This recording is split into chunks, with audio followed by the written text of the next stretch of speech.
Bismillahir Rahmanir Rahim. Alhamdulillahi Rabbil Alameen. Wassalatu wassalamu ala Rasulillah. Inshallah ta'ala,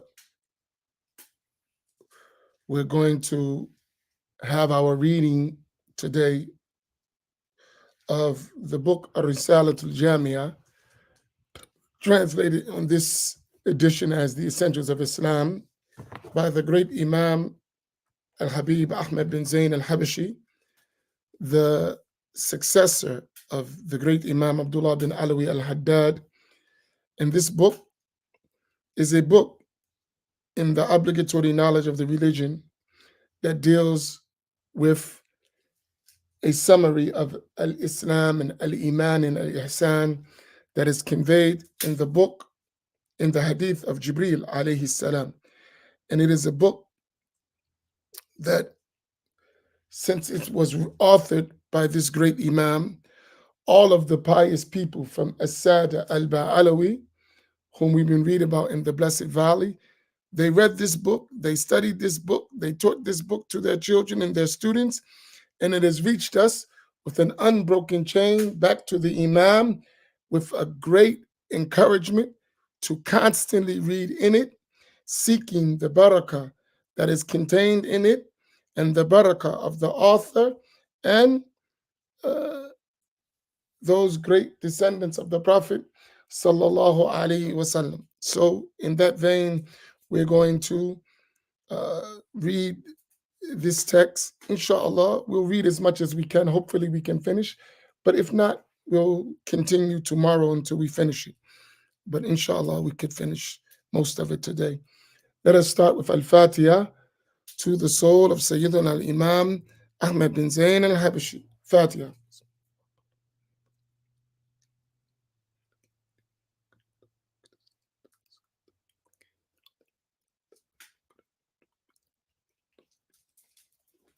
Bismillah. So we're going to begin on page 7, which is chapter 1, which starts with the introduction of the author.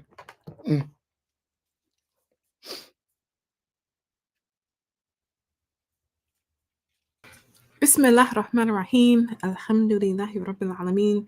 Wassalatu wassalamu ala Rasulillah. The author, may Allah Ta'ala have mercy on him, said, Ameen. I'm sorry, what page are we on now? Page 7, chapter 1. Inshallah. Ta'ala. Sorry. In the name of Allah Ta'ala, the compassionate, the merciful. All praise belongs to Allah Ta'ala, Lord of the worlds, a praise that matches his gifts and equals his increases. And may Allah Ta'ala send blessings upon our Master Muhammad sallallahu alaihi wasallam and upon his family and companions. Whenever you want acceptance in a deed, start that deed with the name of Allah, with praising Allah, and salah ala nabi sallallahu alaihi wasallam. If you have these elements at the beginning of your deed will start in an acceptable way. And if you seal your deed with salah ala nabi sallallahu alaihi wasallam, it will also close it.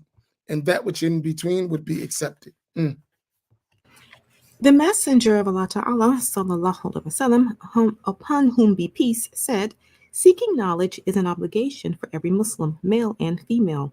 As for the aspect male and female, that is not affirmed in the hadith. It is talibul ilmi faridatun ala kulli Muslim, but on every Muslim. But what is understood is also Muslima. And he said, upon him be peace, whoever takes a path searching for knowledge, Allah Ta'ala will lead him along a path to the garden, al-Jannah. The topics discussed in this book have mainly been abridged from the books of Hujjatul Islam al-Ghazali, rahimahullah. Among those books is Bidayatul Hidayah, the beginning of guidance by Imam al-Ghazali.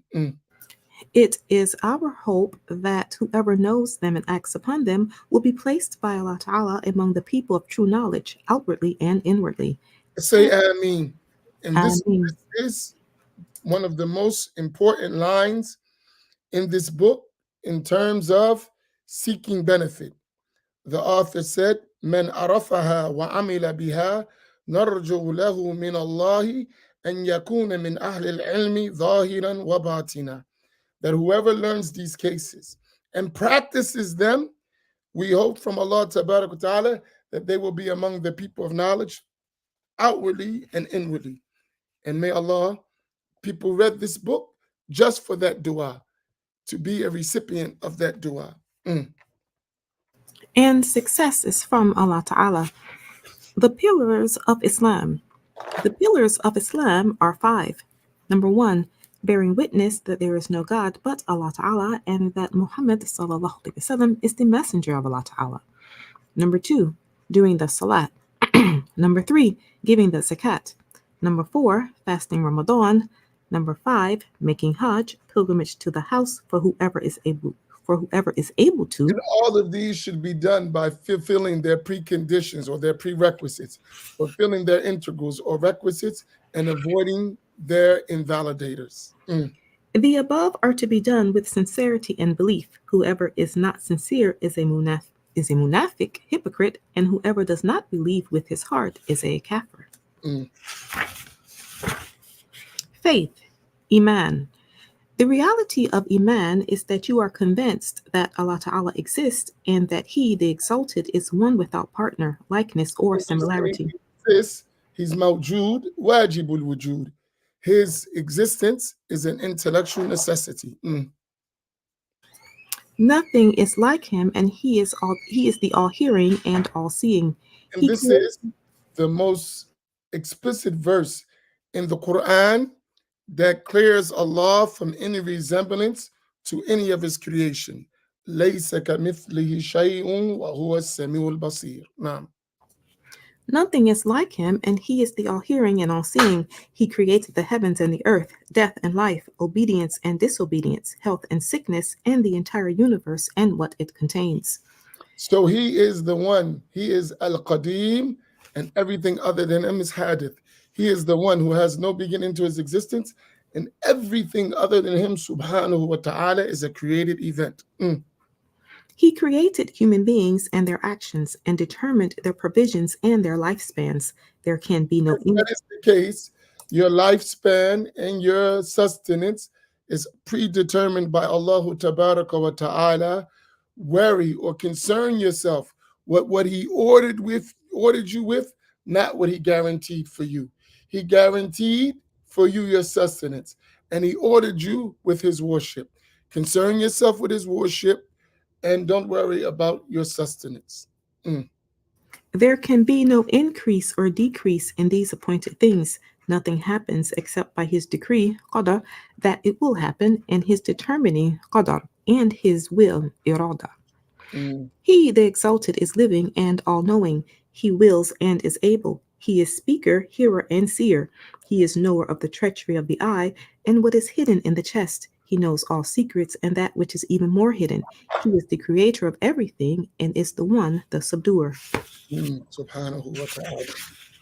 He is the Exalted, sent by our Master Muhammad. He, the Exalted, sent our Master Muhammad, sallallahu alaihi wasallam, his servant and messenger to the whole of humankind for their guidance. The whole of humankind here is the humans in the jinn, to make them morally responsible. And some scholars mention the angels as an honor in them. So that they could perfect their lives and complete their return to Him. He helped him with clear miracles.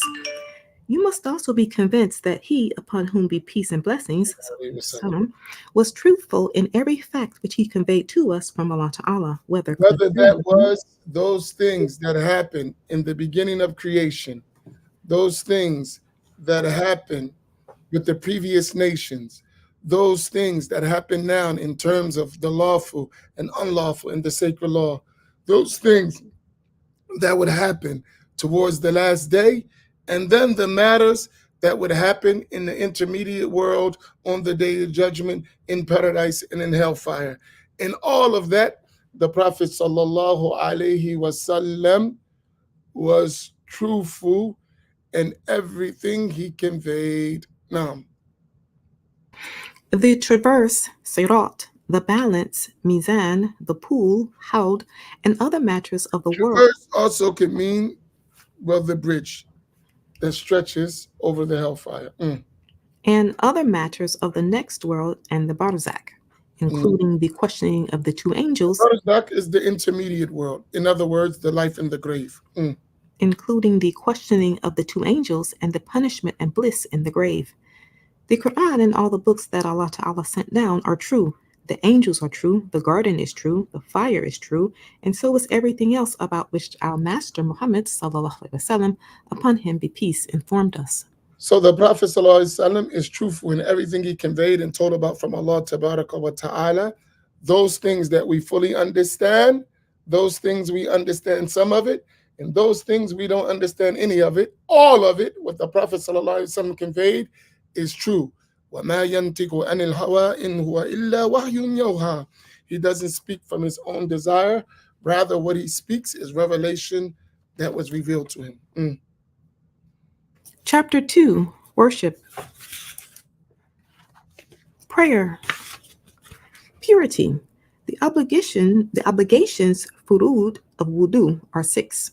The author mentioned purity before the prayer because purity, at-tahara, purification, is a condition for the validity of prayer.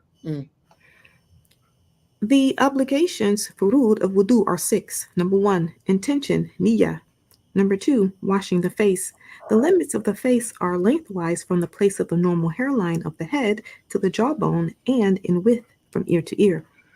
Number 3, washing both hands and arms up to and including the elbows. Number 4, wiping part of the skin of the head or the hair that covers it. Number 5, washing the 2 feet up to and including the ankles. Number 6, performing the actions in this order. Mm. If one is in a state of janaba because of Janaba is a state of major ritual impurity. because of intercourse or the emission of sensual fluid, mani, during sleep or otherwise, it is necessary to wash the whole body with the intention of removing janaba. The emission of anything from the 2 waist passages, front or back, nullifies the wudu. Wudu is also lost upon losing control of one's intellect during sleep or otherwise, unless one sleeps sitting down with one's seat firmly fixed on the ground. Touching the private parts, front or back, of any human, whether oneself or someone else, and whether adult or child, with the palm of the hand or the inside of the fingers, nullifies wudu, even if it be one's own child or a dead person. The touching of the skin of an adult male by an unrelated female and vice versa without any Unrelated female, meaning someone who is marriageable. And vice versa without any barrier nullifies the wudu. However, touching the nails, hair, or teeth do not nullify the wudu. The validity of salat is dependent on the following. Number 1, awareness of the entrance of the time either with certainty, yaqeen, or because of working it out, ijtihad, or an overwhelmingly strong supposition, halabat zan, because if you make salat with doubt, it is not a valid prayer. Number 2, awareness of the qibla. Number 3, covering the awrah with a permitted clean cloth. And number 4, the removal of impurity from the clothes, body, and place of prayer. And one may add, and what one carries in the prayer. And it is also necessary to pray the obligatory fard salat standing up if one is able to do so. The salat. Obligations of the salat. These are intention, niyyah, entering the prayer by saying Allahu Akbar. Allah Ta'ala is most great, accompanied by the intention. The reading of the Fatiha, beginning with the words Bismillah Rahman Rahim, the 14 points of stress, tashdid that, and not pronouncing a za instead of a la, for there is no za sound in the Fatiha. And then bowing ruku. In this, it is necessary to lean forward so as to be able to rest the hands on the knees, then making the necessary pause. So that should be dod instead of dha. So instead of saying, pronouncing the dod with a dha, because there is no dha in al-Fatiha. And then bowing ruku. In this, it is necessary to lean forward so as to be able to rest the hands on the knees, then making the necessary pause to matnina so that all the limbs come to rest. And then And that is long enough to say Subhanallah. and then returning to the upright position, ittidal, when pausing for a few I'tidal. moments, ittidal, where pausing for a few moments is also necessary. Then prostration, sajda, twice, and sitting between the two prostrations. Pausing is necessary in all of these. One must fulfill the above obligations in each rak'ah. The first tashahud and the sitting during this part of the salat is sunnah. The second tashahud and sitting during it are compulsory. The prayer on the Prophet, The first tashahhud, one's prayer is still valid. If you miss the second tashahhud, the prayer would be invalid. the prayer on the Prophet sallallahu alaihi wasallam, upon him, his family, and companions, be peace and salutations, after the tashahhud, but before the salam, is a compulsion, as is the sending of salam. The Meaning minimum, obligatory. the minimum salam is assalamu alaikum. The minimum tashahhud that fulfills the compulsion is التحيات لله السلام عليك أيها النبي ورحمة الله وبركاته سلام علينا وعلى عباد الله الصالحين أشهد أن لا إله إلا الله وأن محمدا عبده ورسوله. the minimum prayer on the Prophet sallallahu alaihi wasallam, upon him be peace, is اللهم صل على محمد. one should do all the sunan. There are many. It is also required that one humbles oneself with total sincerity, ikhlas, making it an action solely for Allah Ta'ala alone. Concentration, hudur, is also required. Hudur is being aware of what one is saying and doing. Submissiveness, khushu, is also required. Khushu is the stillness of the limbs, concentration of the heart, and pondering upon and trying to understand what is being read. Allah Ta'ala accepts salat according to the amount of hudur. Showing off, riyah, which is acting for the sake of people in prayer and at all other times, is forbidden. Acts that Showing off in both ways, doing an act for other than Allah and leaving off an act for other than Allah, both are blameworthy. So you don't do something for other people, nor do you stop doing something for other people. acts that invalidate the salat. Deliberately speaking invalidates the salat, even if it be only 2 letters, as does a large amount out of forgetfulness. A large amount of action also invalidates the salat. For example, 3 extra substantial movements, eating, drinking, exposing part of the awrah without covering it immediately in the appearance of najasa, if it is not removed immediately without holding it. Is filth, which is obligatory to remove before one enters into the prayer. If a worshiper goes ahead of the imam by 2 integral elements, and likewise, if he falls behind the imam by 2 integral elements without legitimate reason, his salat is also invalid. Prayer behind a non-believer, a woman or someone of mixed gender, is not valid. And in our time, we should be careful about this because we have women who underwent changes to make themselves a man, and they would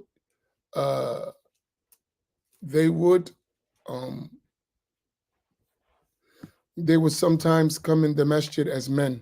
So don't make the mistake of letting them lead prayer.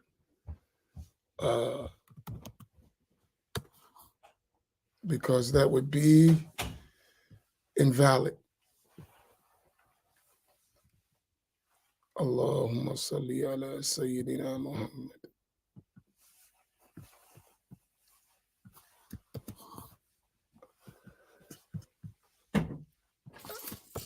I'm not sure if any of these books are still available, but I put the link there. You can check and see if it's still available. If it's there, you could order it. Go ahead. The Jummah Friday prayer, Friday midday prayer in congregation is an obligation for every Muslim who is male, free, resident in the locale, and not excused by a legal exemption such as sickness or rain. Among the conditions of the Jummah are the 2 sermons. al-Khutbatain, the Mhm. integral elements arkan of the two sermons are hamd, sending greetings upon the Prophet sallallahu, Hamd means praising Allah subhanahu wa ta'ala. To say Alhamdulillah, for instance. sending greetings upon the Prophet sallallahu alaihi wasallam, calling people towards piety, taqwa, the reciting of at least one verse of Quran in one of the two sermons, and praying for the believers in the last one. And all of these must be in Arabic. The rest of the Jumu'ah speech can be, or the rest of the sermon can be in any other language. But the arkan, these requisites, must be in Arabic language. Mm. It is necessary for the one delivering the two sermons to do so while standing in a state of tahara with his awrah covered. He must sit between the two sermons and should pause longer than the normal pause for salat. There should be no interruption between the first and second sermons or the second sermon and the prayer. Establishing the congregational prayer and the funeral prayer, janazah, are communal obligations, fard kifaya. The two aids, the two eclipse prayers and witr prayers are all well established sunan, as are the waratib of salat. The duha and tarawih are sunan and bring great blessing and reward. Fasting. Fasting, Saum, is the third pillar of Islam. It is the well known abstinence, but with certain special characteristics. Among them are making a daily intention during the preceding night and abandoning all things which break the fast, including food, drink, intercourse, self stimulation, and self induced vomiting. Among the things which perfect the fast is the refraining of the limbs from things which Allah Ta'ala the Exalted dislikes. The seven limbs which need to be restrained will be discussed later. It Mhm. has been said in a hadith that five things nullify the act of the fasting person: lies, backbiting, slander, false oaths, and looking with desire. Among the things which perfect the fast are hastening to break the fast with halal food and not eating a great deal. Mm. It is good to fast often, especially on the days that Islam has considered special. Allah Ta'ala knows best, and success is from Him. Mm. Zakat. Zakat of assets. Zakat is the fourth pillar of Islam. Therefore, every Muslim must know the type of possessions on which it is compulsory.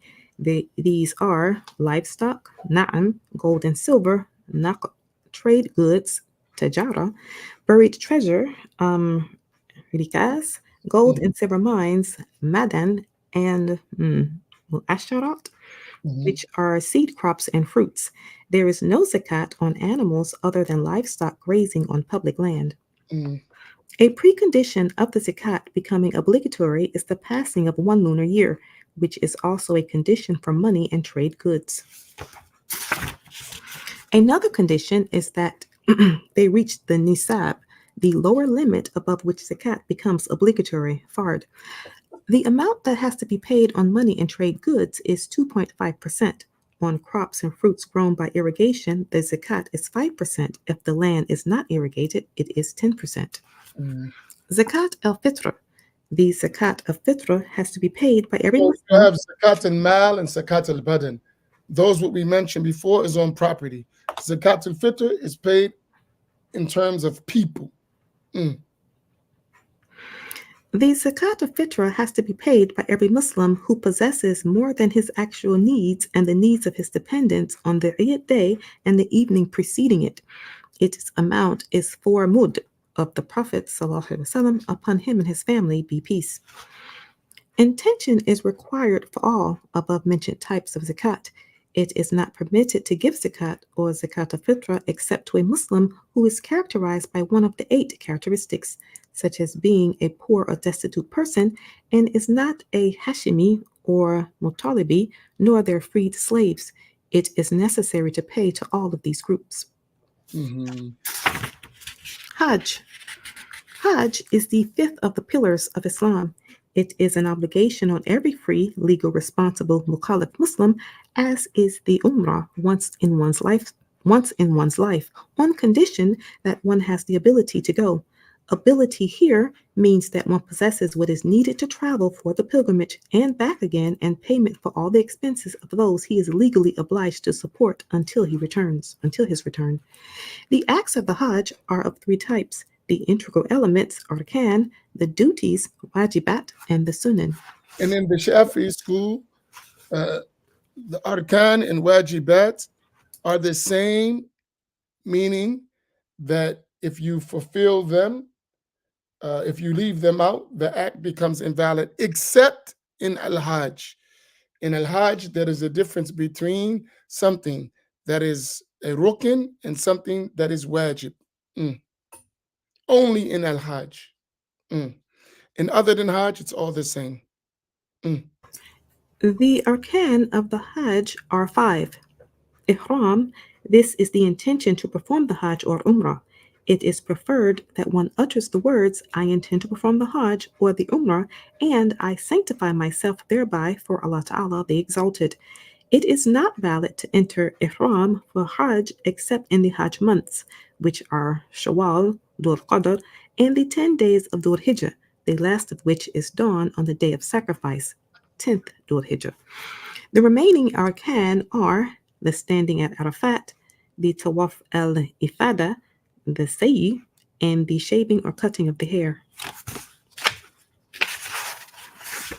The integral elements of the Umrah. They are the same as the arkan of the Hajj, with the exception of the standing at Arafat, which is not one of them. Tawaf and sa'i.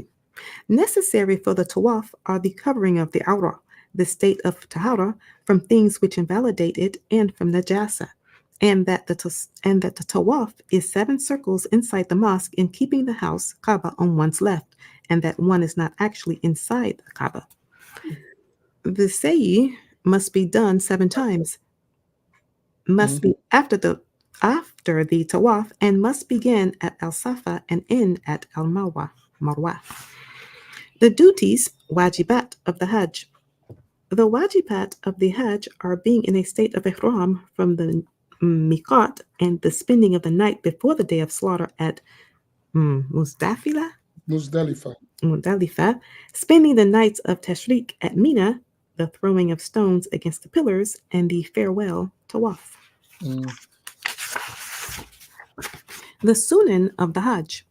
The sunan include all acts which should be done but which are not included among the arkan or the wajibat. Missing out a part of the Hajj. Whoever misses out a rukn, his Hajj will not be valid, and it is not permitted for him to leave the state of ihram until he completes it. An atonement payment of the penalty known as dam will not make up for it, nor will anything else.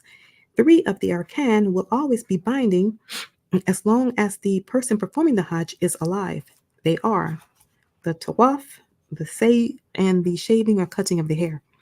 Whoever misses out a wajib, his Hajj is valid, but he has to make a sacrificial slaughter. He will be in a state of sin if he misses it out without a legitimate excuse. But whoever misses out a sunnah, his Hajj is valid, and he is not in a state of sin and does not have to pay a dam penalty, although he has missed out on a great deal of blessing. It is not permitted for a man to cover his head or for a woman to cover her face while in the state of ihram. They are not permitted to cover even part of them, nor are they permitted to cut their nails or hair, or to put oil on the hair of the head or beard, or to wear perfume on any part of the body. It is not permitted to perform the marriage ceremony, or to have intercourse, or indulge in foreplay, or to harm any edible wild land animal. The woman and man are the same with regard to these prohibitions. Chapter 3, Morals. Keeping the heart from vices. This is a duty, wajib, for every Muslim. Meaning al-ma'asi, sins. Likewise, the preserving of the 7 limbs is a compulsion on every individual Muslim. The vices of the heart. These are the vices, the sins of the heart. So these are going to talk about all the different types of sins of the limbs. These are doubt, shak, about the existence of Allah Ta'ala, the Exalted, considering oneself out of the realm of Allah Ta'ala's plan or beyond His mercy, considering oneself superior to the other slaves of Allah Ta'ala, takabur, showing off, riya, self-glorification in one's obedience to Allah Ta'ala, ujub, spite towards others, hiqud, and envy, hasad. The meaning of hasad is dislike and annoyance at the gifts of Allah Ta'ala, the gifts Allah Ta'ala has given to another Muslim, and wishing they would lose them. Among them also are persistence in disobedience of Allah Ta'ala, miserliness over things that Allah Ta'ala has made compulsory for you, bad thoughts about Allah Ta'ala and about people, considering unimportant the things which Allah Ta'ala has made important, including obedience, disobedience, the Quran, knowledge, the garden, and the fire. All of these are acts of disobedience and will lead to one's destruction. In fact, some of them lead to one's entering into the state of kufr, disbelief. Allah Ta'ala's refuge is sought from that. Mm. The virtues of the heart, these include belief in Allah Ta'ala, sincerity, yaqeen, sincerity, ikhlas, humility, tawadu, sincere behavior, nasiha, towards the Muslims, generosity, keeping a good opinion of others, honoring the rights and sacred rights, sha'ariyah of Allah Ta'ala, gratitude for the gifts of Allah Ta'ala, including Islam, obedience in all His other gifts, steadfastness, sabr, in trials such as sickness, test, the death of loved ones, loss of possessions, and the rule of people, consistency, sabr, in obedience to Allah Ta'ala, patient avoidance, sabr, of disobedience, confidence about one's provision, risk, dislike of the dunya, the temporal world, hostility towards the nafs, the lower ego, and towards Satan, shaitan, love of Allah Ta'ala, His Messenger, sallallahu alaihi wasallam, and His companions, His family, the second generation of Muslims, tabi'un, the righteous ones, salihun, satisfaction with Allah Ta'ala, rida, dependence on Allah Ta'ala, tawakkul, and other acts of the heart which are obligatory and save the heart. Mm. The vices of the limbs, the vices of the stomach. These include the consumption. Here, where the word vices, they mean ma'asi, the sins of the limbs. Mm. These include the consumption of riba, usury, drinking any intoxicant, consuming the wealth of an orphan, and all foods and drinks which Allah Ta'ala has made forbidden, haram. Allah Ta'ala and His messengers, sallallahu alaihi wasallam, have cursed the consumer of riba and whoever helps in its consumption.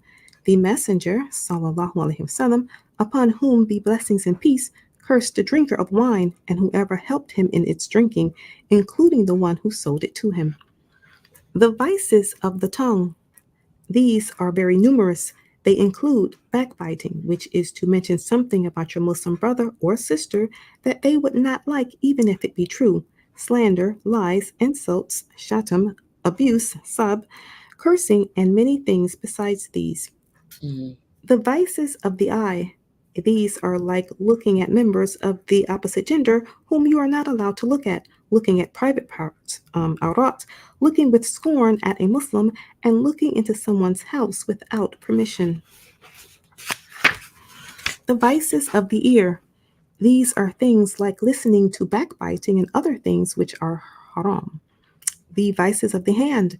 These include cheating while weighing and measuring, deceiving, stealing, and all other forbidden actions such as killing or hitting someone without legitimate reason. The vices of the feet. These include going out to slander, siaya, a Muslim, or kill or harm him without legitimate reason, and everything else which it is haram to walk to. The vices of the private parts. These are acts like zina, sodomy, self-stimulation, and other self-things. The vices of the whole body.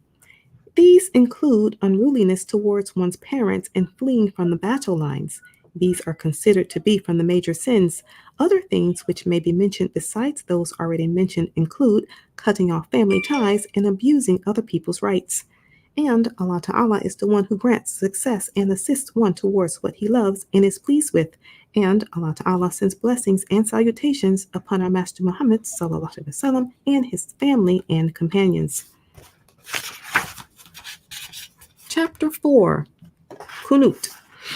اللهم اهدنا فيمن هديت وعافنا فيمن عافيت وتولنا فيمن توليت وبارك لنا فيما أعطيت وقنا شر ما قضيت فإنك تقضي ولا يقضى عليك وإنه لا يذل من واليت ولا يعز من عاديت تباركت ربنا وتعاليت فلك الحمد على ما قضيت ولك الشكر على ما أنعمت به وأوليت نستغفرك ونتوب إليك وصلى الله على خير خلقه محمدا وآله وصحبه وسلم. Translation. O Allah Ta'ala, guide us among those you have guided. Restore us to a state of well-being among those you have restored to a state of well-being. Befriend us among those you have befriended. Bless us with increase in what you have given. Keep away any evil that you have ordained. For surely you ordained, and you are not ordained upon, and surely those who you have befriended are not put down, and those you have taken as enemies are not empowered. You are blessed and exalted, and all praise belongs to you for what you have ordained, and to you is thanks for what you have bestowed upon us and entrusted. We seek your forgiveness and we turn to you. May Allah Ta'ala send prayers and blessings on the best of his creation, Muhammad sallallahu alaihi wasallam, and on his family and his companions. Sallallahu ala Sayyidina Muhammad wa alihi wa sahbihi ajma'in. Let us recite al-Fatiha to the soul of Habib Ahmad bin Zayn al-Habshi, and may Allah tabarak wa ta'ala allow us to get these basic obligations in our mind and then continue to seek and strive and learn the details of the masail that are mentioned here.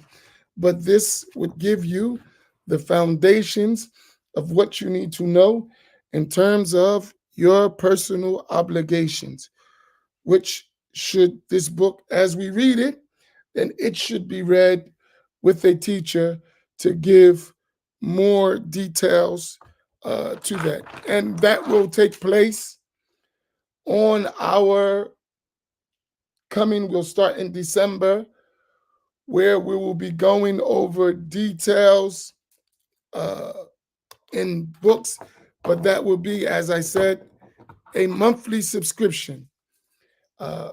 So I would advise you to save your money because the whole platform is going to change.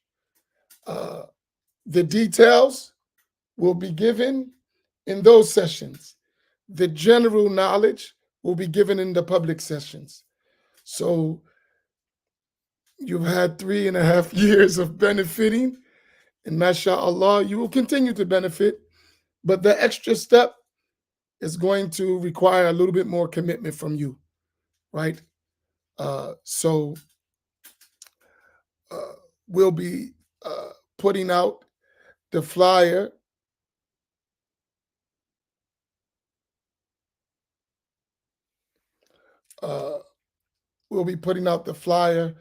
within this week, inshallah, so that you can register and start. But someone asks,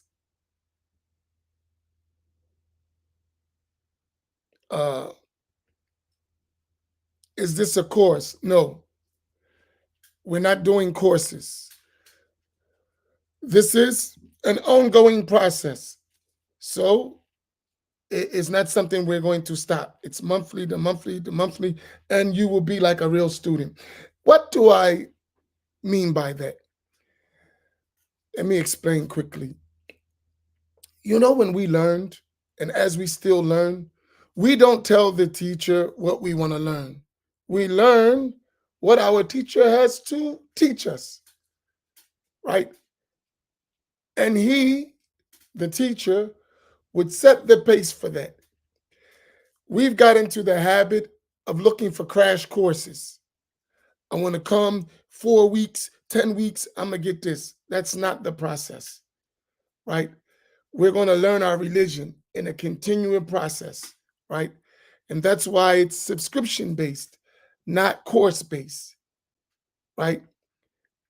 So we are in it for the long haul, right?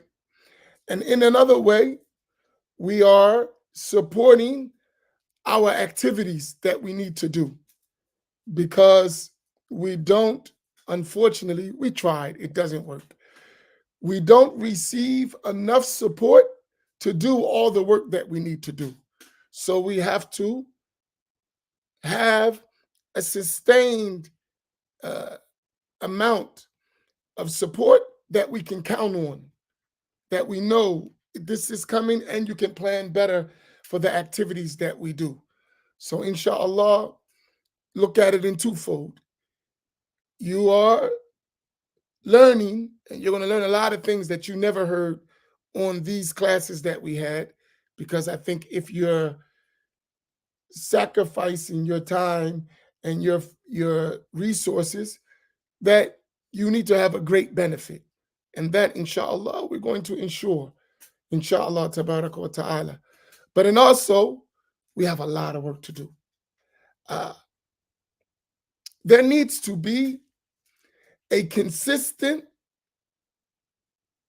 moderate, Sunni voice in the public environment.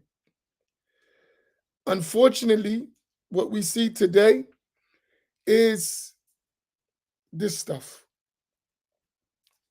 a lot of it. And tomorrow night on the Black Imams Roundtable, we're going to talk about that.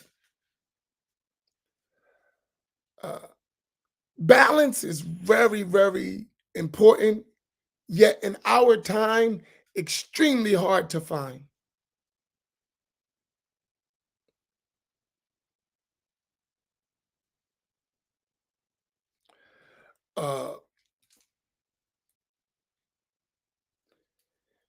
And really, I was talking to Sheikh Abdulaziz after the class, before the class, and we were talking about the difference between perception and reality.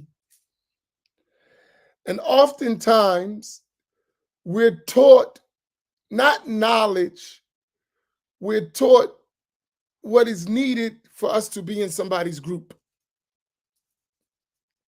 In other words, people are not educating us, they're indoctrinating us. And there's a difference. Oftentimes, people are not educating us, they're indoctrinating us. And there is a difference, a big difference. And what happens, the more you learn, you discover aspects of indoctrination, and it can become quite disappointing, right? So one of the attempts that we're trying to do on our platform is that you're educated, that you actually understand what you're talking about, and you have the resources and the tools to understand that. I was listening, and I would suggest, honestly, let me see if I can find it. Give me 1 second. I want all of you to listen to this. I really don't want to advertise it, but I think it's important.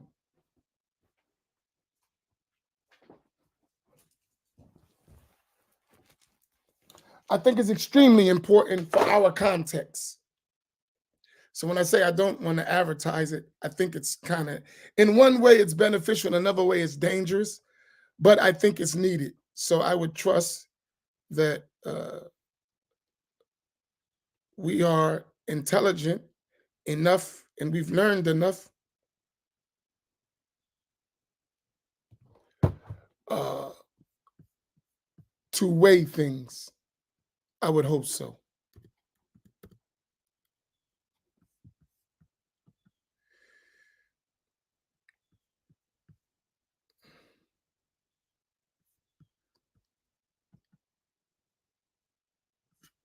Let me see.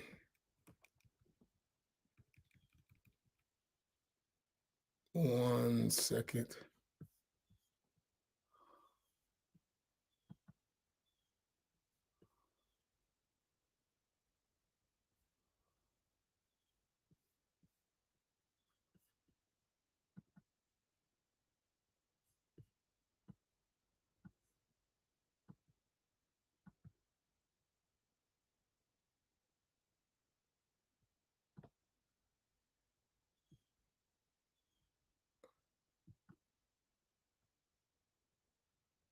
I am horrible with.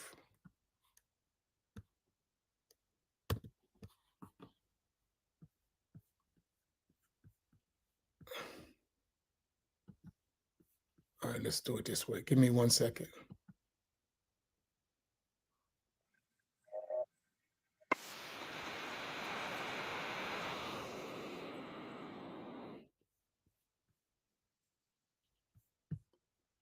All right. Sometimes I feel like a dinosaur. I am horrible with technology. I would like all of you to listen to this video. I think it was a good attempt, but I think there are a lot of problematic things with it. But we're going to discuss this concept tomorrow on the Black Imams Roundtable. So this video was a discussion on Aqidah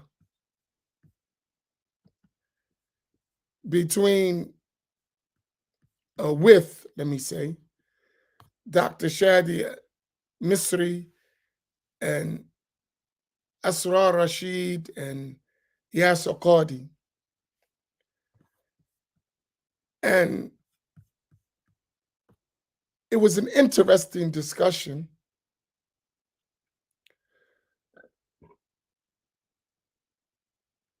And from it, I think a lot of things can be taken. And one of them, in order to really, tomorrow is Tuesday, isn't it? Yeah, tomorrow. Not tonight, tomorrow. No, I'm sorry. Today is Sunday. Hey, they all seem the same to me. So Tuesday, I'm sorry. Tuesday on the Black Imams Roundtable. So that gives you plenty of time to look at it, to critically listen to it. Try to put your biases down, just listen well. Don't make,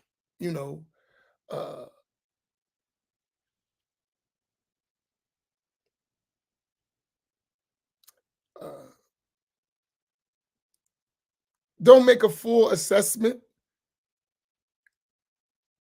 so it blocks you from listening. Listen well, right? And even take good notes to try to understand what is being said. And then we're going to discuss it. Because one of the things that I want to say, and I was listening to it, and one of the things I realized is that it's important to understand context.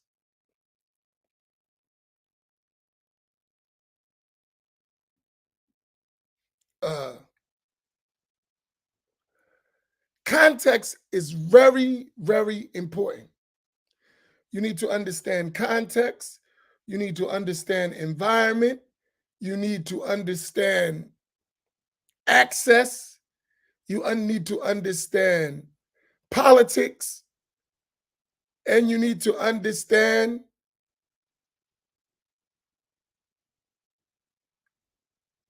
real religious differences. And you need to understand sources, among many things other than that. But these primary things are extremely important when you listen to this video, right? Right? And also, you need, they said that's too much understanding. You need also, and politics more than anything, if you don't understand Islamic politics, you're going to misunderstand the whole point, right? That is a key element. There's a lot of things you have to understand when you're listening, right? But what I found from that, it opens the door for real conversation, which they didn't have at all. They didn't have a real conversation. But they had a conversation, which is a start. But a real one, no. But they had one. And it's a start. It's a start. It's definitely a start. But for us, too, there's a different context. So that conversation would not be the same conversation that we would have. If that was a black panel, it wouldn't be the same.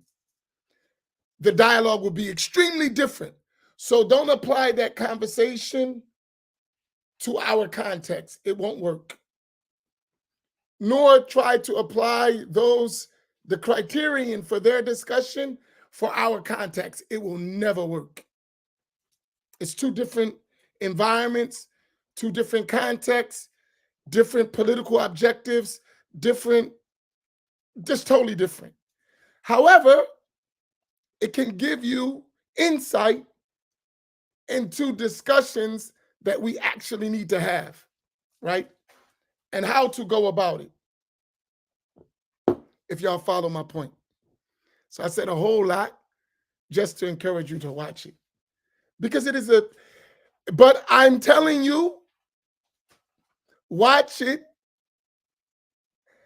pay attention, and then make sure you attend the round table so you can get more context, right? There is a lot of context that is needed. And it relates to a lot of things that we talk about all the time. Over these years that we've talked about on the round table, this is like a perfect example of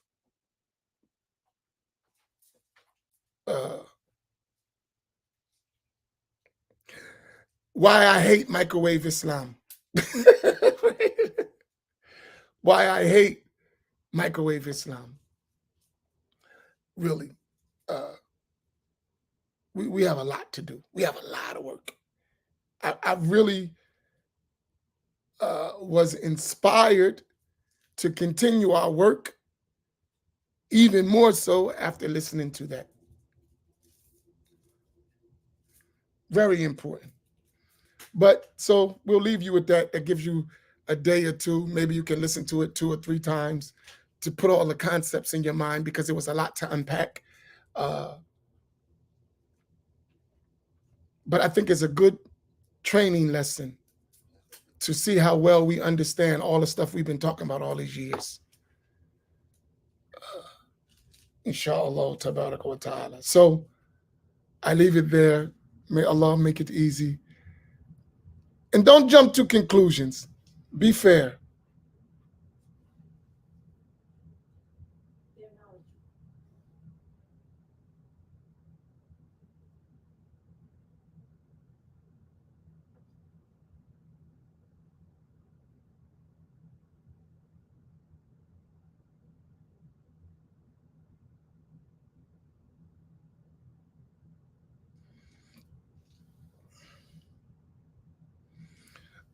But inshallah, it should be beneficial.